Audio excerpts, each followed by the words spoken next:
Bonsoir. C'est l'heure. Posez la journée au pied du lit, comme des vêtements pliés. Ce soir, un conte des frères Grimm, plein de malice et de bonne humeur, le vaillant petit tailleur. Il était une fois, dans une petite ville au toit pointu, un petit tailleur assis en tailleur, c'est le métier qui veut ça sur sa table, près de la fenêtre ouverte. Il cousait joyeusement, quand passa dans la rue une marchande qui criait « Bonne confiture à vendre !»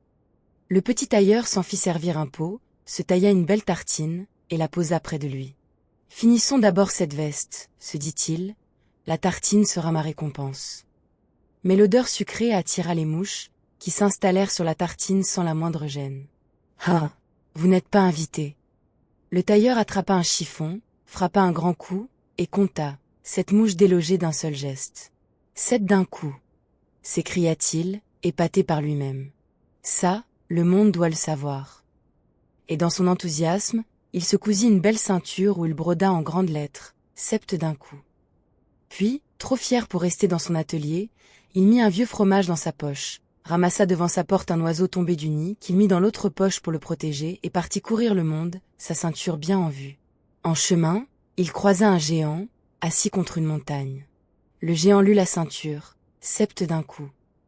Il pensa, bien sûr, à cet homme, et regarda ce petit bonhomme avec un début de respect. Mais pour en avoir le cœur net, il prit une pierre et la serra si fort qu'il en sortit de l'eau. « Fais en autant, si tu es fort. »« Facile, » dit le tailleur. Il sortit discrètement son fromage de sa poche, et le pressa, et il en coula du petit lait. Le géant écarquilla les yeux. « Bon, et ça ?» Le géant lança une pierre si haut qu'on la perdit de vue un long moment avant qu'elle ne retombe. « Pas mal, » dit le tailleur, « mais ta pierre est retombée. La mienne ne retombera pas. » Et il sortit de sa poche le petit oiseau, qui, se sentant libre, fila droit dans le ciel, et ne revint jamais. Le géant n'en revenait pas non plus. Voilà comment, ruse après ruse, la réputation du petit tailleur enfla comme une brioche au four. « 7 d'un coup » arriva aux oreilles du roi bien avant le tailleur lui-même.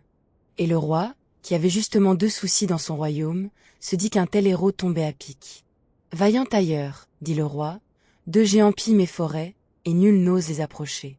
Débarrassement, et je te donnerai ma fille en mariage et la moitié du royaume. » Le petit tailleur partit au bois. Tout seul, il refusa poliment les 100 cavaliers proposés.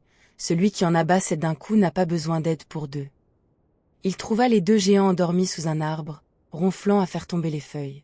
Alors il remplit ses poches de pommes de pin, grimpa dans l'arbre, et entreprit de bombarder doucement le premier géant. Le géant s'éveilla, secoua son voisin. « Pourquoi tu me frappes ?»« Moi ? Tu rêves. » Ils se rendormirent. Le tailleur bombarda le second. « Ah, ça suffit. Mais c'est toi qui as commencé. » De pomme de pin en pomme de pin, les 2 géants finirent par se lever, furieux l'un contre l'autre, et se disputèrent si fort, qu'ils déracinèrent des arbres pour se les lancer, trébuchèrent l'un sur l'autre, roulèrent au bas de la colline, et s'assommèrent mutuellement dans un fracas de tonnerre. Puis, épuisés et penauds, ils quittèrent le royaume en boitillant, fâchés à mort l'un contre l'autre, jurant qu'on ne les y reprendrait plus. Le tailleur descendit de son arbre en sifflotant.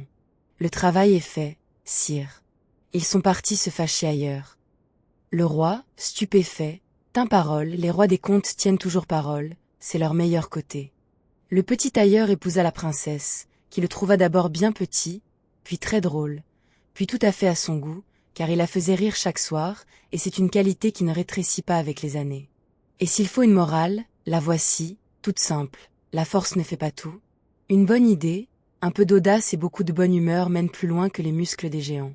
C'est d'un coup, il suffit d'y croire un peu, et de coudre le reste. Voilà, le conte est terminé.